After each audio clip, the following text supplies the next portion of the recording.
ketentuannya kemarin Pak Luhut mengeluarkan statement bahwa Pak Jokowi siap nih untuk mendatangkan uang kekelolaan family office tadi ke Indonesia. Ya, karena kontribusi dari orang-orang di atas dan di bawah itu buat pemerintahan gede banget. Yang pertama, kalau lu baik sama yang di atas, lu dapat project, investment ngalir. Lu kalau baik sama yang di bawah, lu dapat vote. Jadi ada juga si semok, ada si ganteng, ada si cantik, ada si pedo. Dan ini yang paling ultimate-nya adalah Mas Dedi memang jantan. Oke, kembali lagi di Unfiltered episode berapa jalannya, Chan? 37 ya? 38. 38? 37. 37. Yang belum kenalan dulu, gua Tirta. Gue Vincent. Ini adalah sesi di mana Big Alpha akan ngebahas info-info atau kejadian-kejadian keuangan yang terjadi minggu lalu gitu. Minggu lalu? Enggak, ada yang tahun-tahun lalu juga. Tapi masih relevan kita bahas. Dan lu udah baca-baca komen-komen dari video-video kita sebelumnya belum, Jen?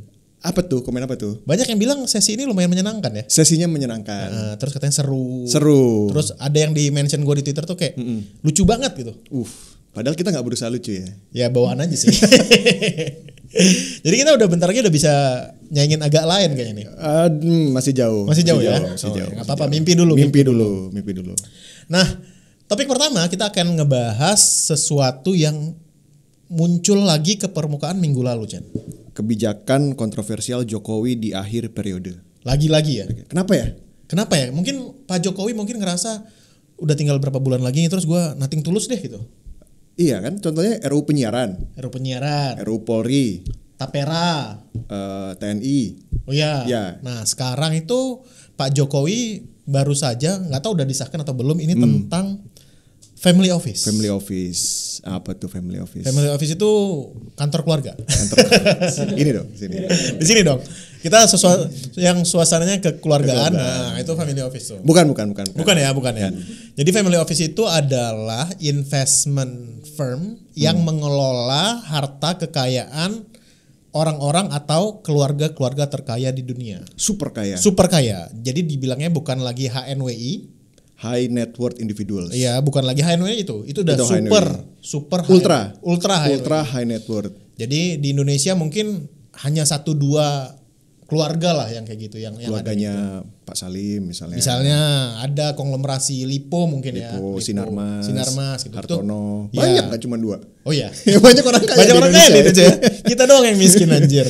Nah, jadi ketentuannya kemarin Pak Luhut mengeluarkan statement bahwa Pak Jokowi siap nih untuk mendatangkan uang kekelolaan family office tadi ke Indonesia. Gimana menurut Chen? Ya ini sebenarnya kalau kita ngelihat dari rencananya lagi-lagi pemerintah tuh punya maksud baik mendatangkan investasi dari dalam negeri dengan cara menyediakan environment yang menyenangkan untuk para orang-orang ultra high net worth tadi gitu ya, keluarga terkaya dari seluruh dunia datang ke Indonesia berinvestasi melalui wealth management firm itu yang dibilang family office gitu ya.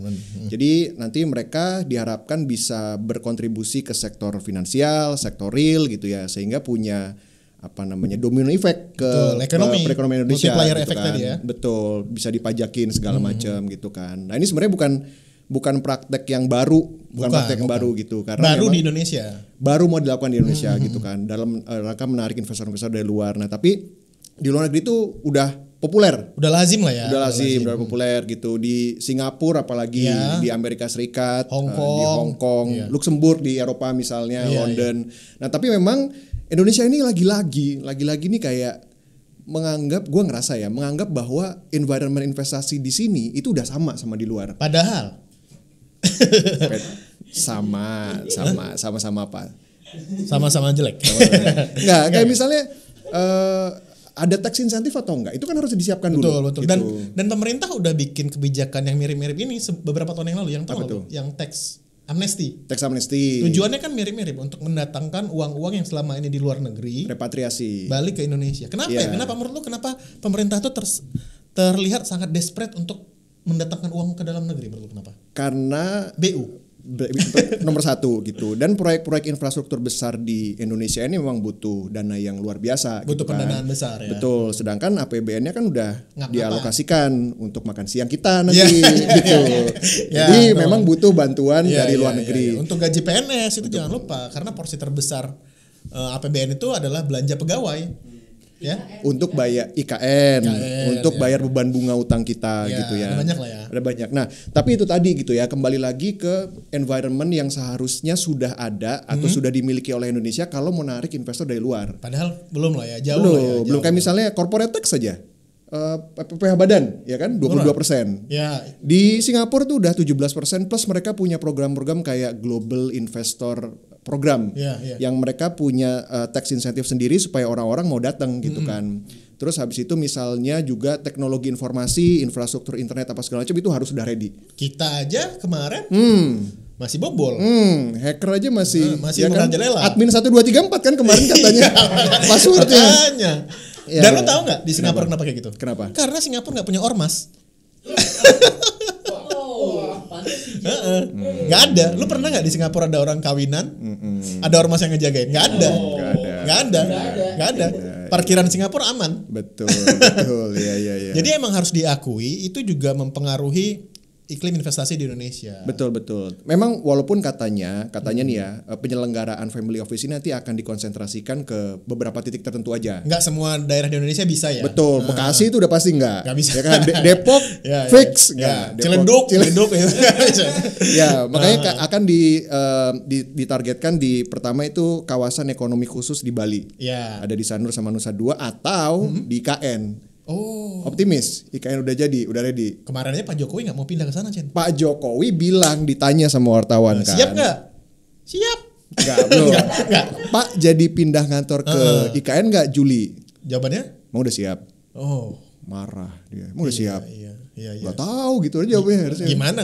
Katanya listrik dan air belum tersedia. Listrik dan air belum sedia. Gimana ya kan? Coba presiden mau pindah kalau airnya nggak ada? Airnya nggak ada. Nah, susah kan? Mau mandi nanti kasih pidato kebangsaan. Mau wudu Pak Jokowi mau wudu. Tayamum di IKN. Sorry balik kemana-mana nih. Jadi ada yang komen Chen, ada yang komen bahwa untuk menjadi negara yang punya family office ada 4 syarat katanya. Pertama, negara dan wilayah itu harus masuk 10 rating terbaik dalam hal ramah bisnis. Indonesia katanya ranking 73 dari 190 negara. Dalam hal kemudahan bisnis. Belum lah, berarti nomor syarat pertama Indonesia kira-kira menurut jauh ya, masih jauh ya. Ya, masih jauh lah gitu. Nah, kedua katanya sistem perpajakan negara itu sederhana dan tarifnya rendah. Maklum, negara yang sudah family office itu tax rasionya sudah di atas 10%. Nah, Indonesia itu tahun 2023 itu masih 10%, Chen. Masih 10%. 10, berapa? Harus di atas. Harus di atas itu gitu. Jadi, sistem perpajakan Indonesia itu belum semudah itu juga ya. Masih agak ribet kan. Betul. Lu masih brevet nggak dulu kan untuk ngerti pajakan? Nggak lulus saya brevet. Nggak lulus brevet tuh anjir. Betul.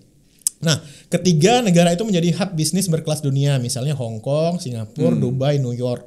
Sebenarnya kalau dari hal itu, kita juga jadi hub dunia loh sebenarnya. Hub. Nggak, secara geografis sebenarnya kita nggak berbeda jauh sama Singapura ya. Strategis posisinya. Kenapa kita nggak bisa, Chen? Karena itu tadi kata Mardigu, ya kan? Kata Mardigu kita harusnya bisa menjadi central hub dunia. Kenapa nggak bisa? Karena Pak Mardigu belum jadi menteri. Belum jadi menteri. Kalau dia jadi presiden itu besok udah langsung tuh. Besok jadi hub. Gitu kan. Terus keempat katanya sistem keuangannya sudah sangat liquid. Sedikitnya 50 bank kelas dunia punya kantor cabang penuh dan sedikitnya 100 manajer aset global punya cabang penuh di negara tersebut. Bursa saham dan komoditi berkelas dunia. Nah itu satu lagi tuh. Jadi kalau kita lihatin di negara-negara tadi, terutama Amerika ya contohnya ya. Itu banyak instrumen-instrumen derivatif itu yang tersedia di sana. Udah matang. Terus habis itu kayak ada aset yang misalnya bentuknya adalah underlying dari sebuah underlying. Derivatif. Betul, semua derivatif. Nah itu menurutku nggak cocok sih di Indonesia. Kenapa? Karena kita pengennya semua investasi di luar itu larinya ke sektoril.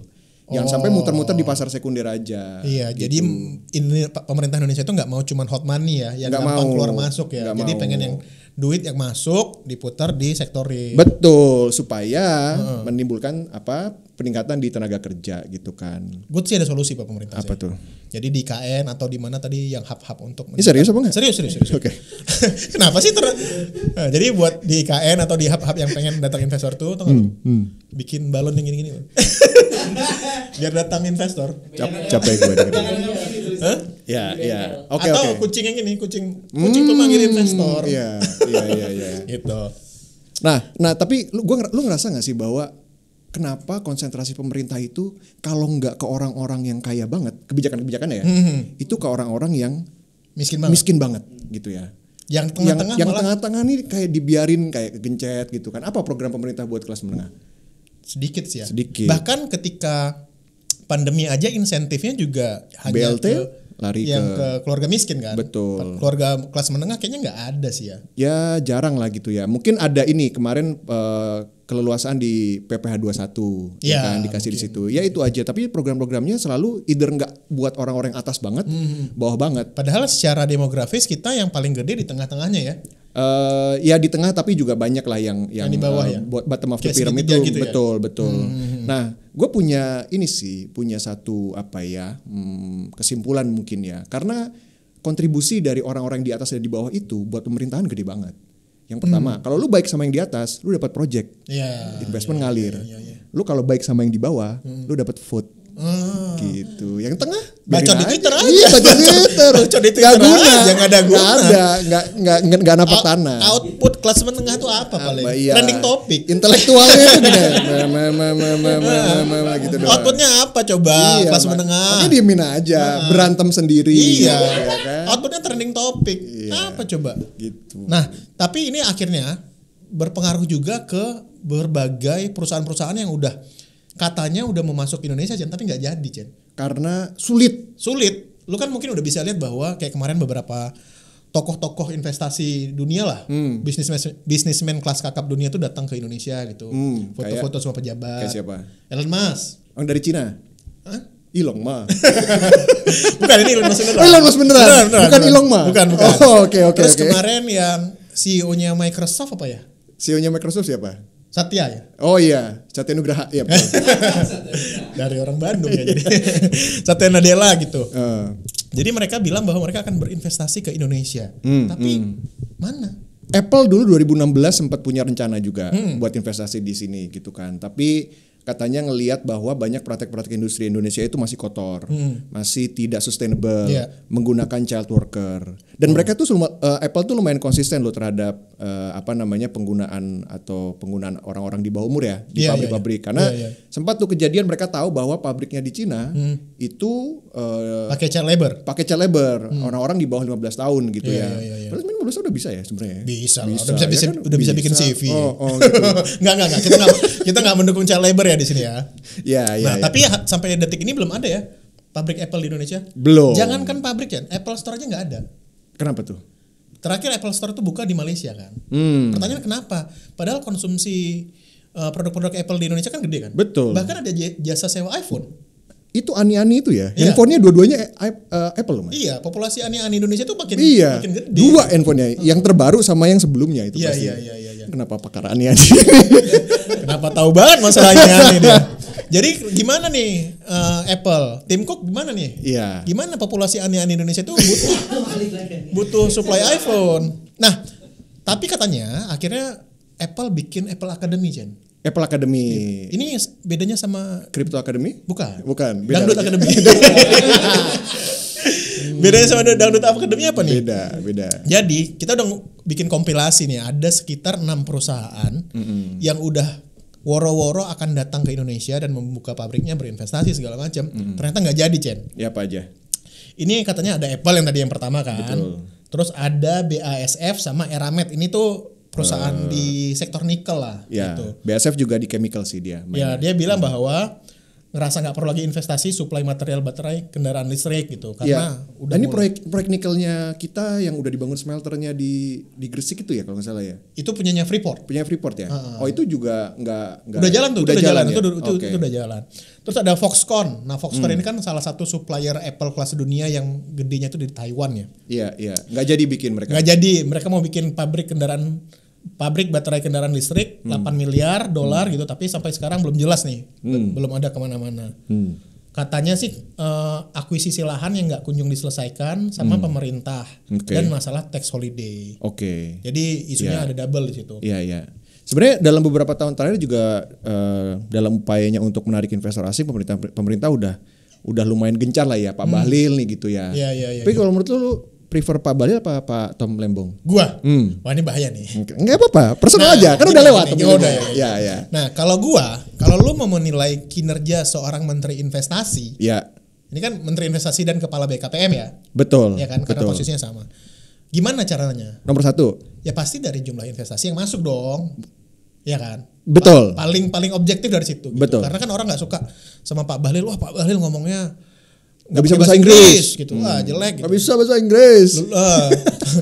Cuman nggak lulusan Harvard gitu kan. Oh, Padahal kan siapa tahu Pak Bahlil punya banyak adinda kan di daerah-daerah gitu kan. Supaya? Maksudnya adinda tuh kayak kakanda, adinda itu bahasanya orang hipmi. Jadi biar urusan tuh gampang. Iya. Kalau adinda dibantu gitu. Dibantu, oke. Nah, kalau kita lihat dari angkanya, itu investasi pecah rekor itu terjadi di zaman Pak Bahlil. Justru Pak Bahlil. Justru. Tapi di Twitter juga ada yang ngebandingin waktu itu, dia ngebandingin FDI-nya aja ya, foreign-nya aja. Padahal kalau menurut gua kita lihat harus dari foreign dan domestik dong angkanya. Right, betul. Dan itu terjadi kenaikan di zaman Pak Bahlil. Itu sih kalau lu melihat kinerja menteri investasi ya. Kalau lu siapa nih? Jangan ke gua doang dong pressure-nya. Next question. Nah, ini juga ada SoftBank nih. SoftBank tahun 2020 tuh bilang mereka mau investasi 40 miliar untuk pembangunan IKN, tapi mereka mengundurkan diri dari program ini karena kata Pak Bahlil, proposal SoftBank akan menguntungkan SoftBank dan merugikan Indonesia. Jadi batal deh gitu. Iya, ya pasti begitulah ya. SoftBank udah punya hitungannya, returnnya berapa, IRR-nya berapa. Ya kalau misalnya nggak masuk, lagi kan IKN ini kan konsepnya masih belum clear gitu ya, kayak seolah-olah terkesan ngejar waktu gitu ya. Kayak gue tuh ngerasanya pengen kayak Pak Jokowi tuh masuk ke buku sejarah itu sebagai orang yang mendirikan IKN gitu. Padahal kan tanpa itu pun dia udah banyak jasanya ke kita gitu loh. Itu kayak ngejar proyek mercusuar yang terlalu terburu-buru jadinya. Harusnya take it slow aja ya. Take it slow, betul. Take it slow. Dan atau mungkin SoftBank udah batal investasi di IKN karena rugi juga ya. Kan dia di WeWork juga gede. Di WeWork juga rugi gede. Di gitu. masa Yosi udah masa gitu sih. Tesla gimana Tesla? Nah, Tesla juga batal nih, Chen. Akhirnya pindah ke Malaysia. Padahal dia udah foto-foto kan sama Pak Luhut. Udah psych up sama Pak Jokowi waktu Pak Jokowi ke Amerika gitu. Tesla gini kan, Tesla sama Pak Luhut. Udah turun gunung, gitu. Tapi nggak ada nih Tesla. Mana nih Tesla? Tolonglah. Kita kan butuh investasi ya. Betul. Gimana Elon Musk? Iya. Elon Musk ngurusin Twitter doang. Nanti kalau Elon Musk masuk kita tarik Elon mal. Nah, ngomongin tentang investasi, Chen. Lu tahu nggak sih investasi terbesar pemerintah itu kemana? Terbesar? Enggak terbesar, salah satu yang terbesar lah. Seberapa gede? Tapi sia-sia. Sia-sia. Yaitu ke pembuatan aplikasi-aplikasi. Gitu. In-house ya. In-house gitu. Jadi ini kita bahas minggu lalu dan ini menjadi salah satu konten Big Alpha yang rame banget. Pecah. Dan di-repost media nasional, Lambe Turah, meskipun gak ada kredit ya. Awas lu Lambe Turah. Jadi masih marah. Postingannya di-delete logo Big Alpha-nya. Kan kita capek ya. Udah bikin postingan kayak gitu. Udah lanjut apa mau ngomong apa? Nah, kita tuh anggarannya aja Chen itu bikin buat aplikasi dan platform itu 6,2 triliun kata Pak Jokowi. Jadi emang gede banget ya proyek-proyek bikin aplikasi gitu. Aplikasi sebenarnya ini aplikasi dan website yang dikembangkan oleh biasanya pemerintah daerah. Iya. Ya kan gitu. Tapi masalahnya adalah mereka ini ngasih namanya tuh aneh-aneh, Chen. Kenapa ya? Kenapa sih? Mungkin biar gampang diingat gitu. Gue gak kebayang sih nama itu muncul di rapat terbatas dengan bupati misalnya gitu ya, dengan gubernur. Pak ini si Pepe. Ya kan? Pak ini kita bikin aplikasi namanya apa gitu. Oh si Pepak itu bacanya. Oh si Pepak gitu. Atau Siskaku Intip. Ada lagi namanya Ada Siskaku lagi. Jadi Intip. ini kita udah ngumpulin beberapa nama. Mungkin kalau dibilang dari jumlahnya dari total yang diterbitkan pemerintah mungkin nggak banyak ya. Tapi tetap aja ngesel. Ini kan uang rakyat gitu ya Pak. Dibikin buat aplikasi-aplikasi. Ada nih si Pepe apa si Pepak bacanya ini. Sistem pelayanan program penanggulangan kemiskinan dan jaminan kesehatan. Karena kesehatan Pepek berarti ya? Nggak tahu. Punya Kabupaten Cirebon. Ada nih. Gue nggak mau komen soal ini soalnya. Nggak mau. Takut. Ini Sithole atau Sitole bacanya. Sistem informasi konsultan hukum online pengadilan Negeri Semarang. Semarang nih. Ini Siskaku Intip. Sistem integrasi kelapa sawit. sapi berbasis kemitraan usaha ternak inti plasma. Ini Kalimantan Selatan. Ada Simontok, sistem monitoring stok dan kebutuhan pangan pokok. Ini Surakarta. Jadi menyebar sih. Ini enggak. Lu ngerasa gak sih vendornya mungkin ini satu, men? Mungkin juga ya. Vendornya satu gitu, terus yang ngasih nama juga mereka gitu kan. Brengsek ini harus dicari nih vendornya, men. Vendornya Pornhub. Enggak ya. Jadi ada juga si Semok, ada si Ganteng, ada si Cantik, ada si Pedo. Dan ini yang paling ultimate-nya adalah Mas Dedi memang jantan. Yaitu Mas Dedi memang jantan ini program masyarakat berdedikasi memperhatikan angkatan kerja rentan. Kayaknya singkatannya dulu dibuat, baru kepanjangannya dipas-pasin. Tapi gue harus jujur sih, Chan. Iya. Ini lucu. Mas Dedi memang jantannya emang lucu gitu. Tapi kita nggak mengapresiat lah ya. Ini kan objektifikasi gitu terhadap bagian tubuh dan kenapa gitu. Kenapa tidak ada satu orang pun dalam proses approval gitu yang ngerasa kayaknya jangan ini deh namanya. Betul. Itu kan ada tuh di surat apa gitu misalnya ya, surat tembusan ke siapa kepada, bahwa kami akan meresmikan si PP. Ya kan maksudnya atau ini program kita yang terbaru Mas Dedi memang jantan. Iya.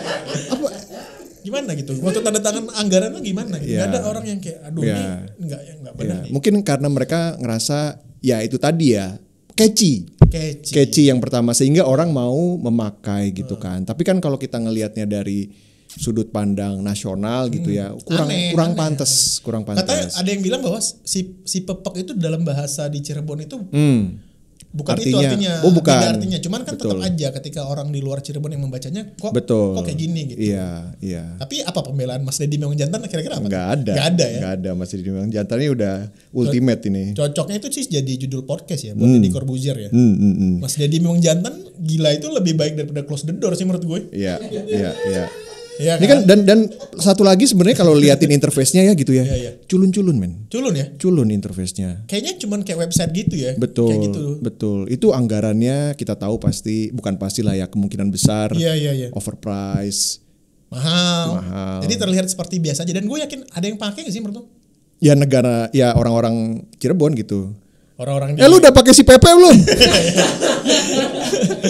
Lu udah install si Pedo belum? Gitu ya. Aneh sih ya. Nah Pak Jokowi bilang ada 27.000 aplikasi milik kementerian, lembaga sampai Pemda. 27.000 gitu. Such a waste of money. Dan banyak kementerian lembaga yang punya lebih dari 400 aplikasi. Ada satu yang punya 5.000 aplikasi. Buat apa coba? Dan kemungkinan ini dibilang kalau ganti pemerintahan nanti akan ganti kebijakan. Betul. bikin lagi. Nah itu tadi kalau tadi kita di awal kita ngomongin ya bahwa pemerintah selalu berusaha untuk mendatangkan investasi dari luar gitu ya. Tapi kalau spendingnya buat begini terus, lu mau datengin sebanyak apapun, Sir, mau sampai kapan? Investor asing juga akan bingung ya. Sir, have you installed si PP atau si Pedo? Kan aneh gitu. Nah, iya, who is Mas Dedi, Bro Dedi? Bro Dedi is masculine. Mas Dedi memang jantan. Bro Dedi is masculine. Nah, tapi pemerintah juga nggak menutup mata nih. Ada inisiatif baru dari pemerintah bilang akan disatukan, yaitu super app Ina Digital. Megazord. Iya.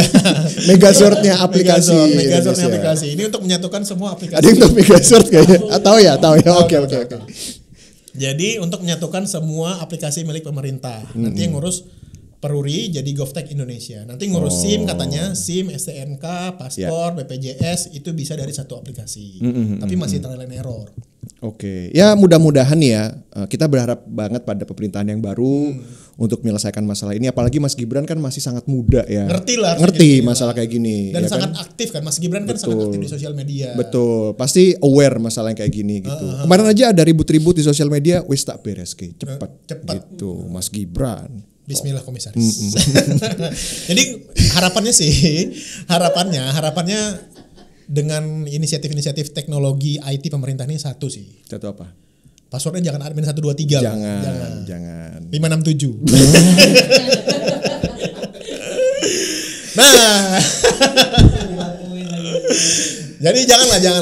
Itu nanti ya kalau ada yang bener dengerin lo. Ya. Jangan. Next kita juga udah disiapin video lagi kayak minggu lalu. Kita nggak tahu video apa, coba kita. Nah, ini potongan berita. Ya. Jokowi takut Prabowo perlakukan Gibran seperti Ma'ruf Amin. Emang seperti apa Ma'ruf Amin? Hah? Jokowi takut Prabowo perlakukan Gibran seperti Ma'ruf Amin. Lah masa? Nggak mungkin. Itu nggak mungkin. Kenapa? Karena ketikanya Pak, halo Mas Gibran, bukan halo Pak Ma'ruf Amin gitu. Pasti bukan gitu. Bagus ya. Iya. Emang nggak, ini maksudnya apa? Maksudnya apa? Pertanyaannya emang Pak Ma'ruf Amin diperlakukan Pak Jokowi seperti apa? Di ini, jarang diajak keluar. Jarang muncul. Oh, kayaknya enggak lah. Enggak lah. Kalau menurut gua enggak lah. Enggak. Karena kayak tadi lu bilang, Mas Gibran ada di Twitter, Pak Ma'ruf Amin? Enggak ada. Enggak ada. Iya. Di sosial media, Instagram, Mas Gibran muncul, ya kan?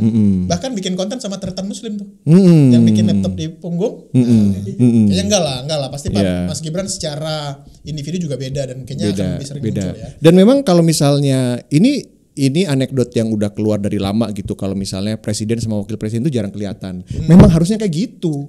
Ya kalau bareng-bareng terus ngapain mereka ada berdua? Iya kan? Tandem. Iya, kemana-mana kayak biji. Nah, jadi kalau wakil presiden otorisasinya apa, presiden otorisasinya apa. Dan secara security juga kayak gitu, Cen. Iya, betul. Gitu. Jadi kalau kalian notice itu jarang sekali event-event kenegaraan presiden dan wakil presiden itu dalam satu lokasi. Jarang sekali. Kecuali misalnya upacara 17 Agustus betul, gitu. Karena ada risiko kan. Betul. Risiko keamanan, segala sesuatu gitu. Ada apa? Mitigation risk-nya. Betul. Gitu. Jadi emang nggak bisa nempel terus gitu.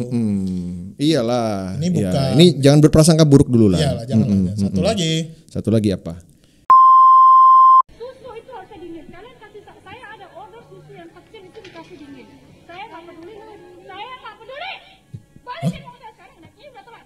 Jadi dia mau susunya dingin. Masukin kulkas lah. Susu yang mana dia mau dingin? Baru ngomongin objektifikasi. Ini sekarang dia lagi susu ultra itu tadi.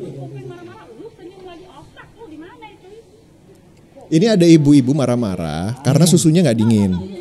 Dia kayaknya belinya di Indomaret atau mungkin di minimarket nih ya dia. Di rumahnya nggak ada kulkas atau gimana?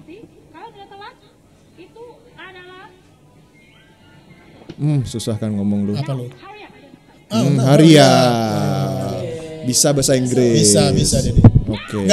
Jadi dia minta uangnya balik karena susunya nggak dingin. Karena susu di minimarket ini nggak dingin. Ini tim kita ini gimana sih? Iya benar ya. Tapi intinya gitu ya. Intinya dia marah-marah karena dia beli belanja di minimarket, beli susu, susunya nggak dingin. Emang ada kan susu nggak dingin di minimarket? Ada banyak. Terus kenapa dia marah ya? Oh, hariapnya. Dan dia minta balikin uangnya. Oke.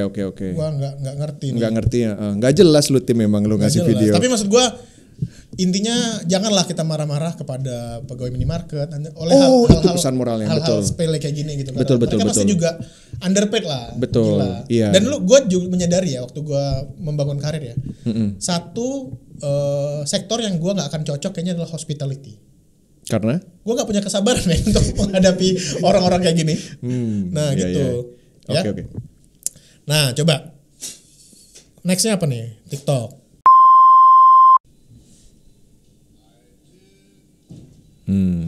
Mereka yang ngotorin, pendowerin yang sensiin.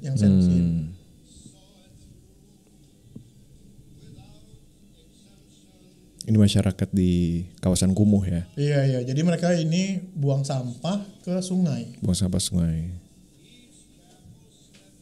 Agak ngeselin ya lagunya pakai Frank Sinatra. Iya, lumayan. My Way. Jadi Pandawara ini satu kelompok anak muda yang memang punya inisiatif baik untuk ngelakuin kegiatan kebersihan lingkungan gitu ya. Dan sempat viral juga. Dan ini ya, kenapa ya orang buang sampah di sungai, kenapa ya? Karena memang akses ke tempat pembuangan akhir itu yang nggak ada mungkin di lokasi mereka gitu. Jadi yang terdekat ya kan, ya daripada depan rumahnya tetangga dimarahin, mending ke sungai aja. Karena sungai nggak ada yang marah nanti gitu kan. Coba di pos dulu. Jadi ini adalah orang-orang yang ngebuang sampah di sungai. Hygiene-nya dipertanyakan. Agak sulit ya. Kasihan juga sih. Jadi sebenarnya menurut gua Pandawara itu bagus. Tapi menurut gua bukan permanent solution. Bukan permanent solution. Karena nggak bisa di scale up gitu. butuh berapa ribu Pandawara sampai Indonesia bisa bersih. Betul. Gitu mungkin maksud mereka juga sebenarnya pengen menginspirasi atau menyindir pemerintah, ya kan? Dan udah terbukti kan ada satu pantai yang udah dibersihin sama mereka, nggak lama kemudian kotor lagi. Karena ya pemerintahnya cuma takut viral. Betul. Malah pemerintahnya malah sensi ya. Iya. Pemerintahnya malah sensi. Ini PR bersama lah, karena kebersihan itu sebagian PR bersama. Oh jangan, nggak bisa ya. PR-nya pemerintah aja. PR-nya pemerintah. Kita PR-nya udah banyak men. Ya kan? Pertama katanya harus jaga password. Yang kedua katanya harus jeli dalam memilih calon legislatif dan calon presiden. Harus awasi perpajakan. Awasi pemerintahan. Kapan kita update Instagram? Ngurusin sampah, kapan tidur siangnya. Iya. Gitu. Kapan kita benerin feed Instagram? Betul. Gitu. Iya. Jadi gitu aja ya. Udah makin ngaco. Itu dia sesi Unfiltered untuk minggu ini. Kita ketemu lagi minggu depan. Buat kalian yang belum follow sosial medianya Big Alpha, kita ada di Twitter, ada di Instagram, ada di TikTok, dan tentu aja ada di YouTube. Kalian tuh jangan nonton doang, tapi di subscribe dong dan di like. Oh iya, minta tolong banget ya. Minta tolong banget ini mah. Iya, tolong lah. Tolong lah. Kita pengen nyanyiin agak lain tadi kan. Iya.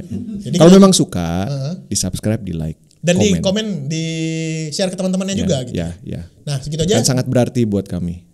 Gua Tirta. Vincent. Bye-bye. Dah.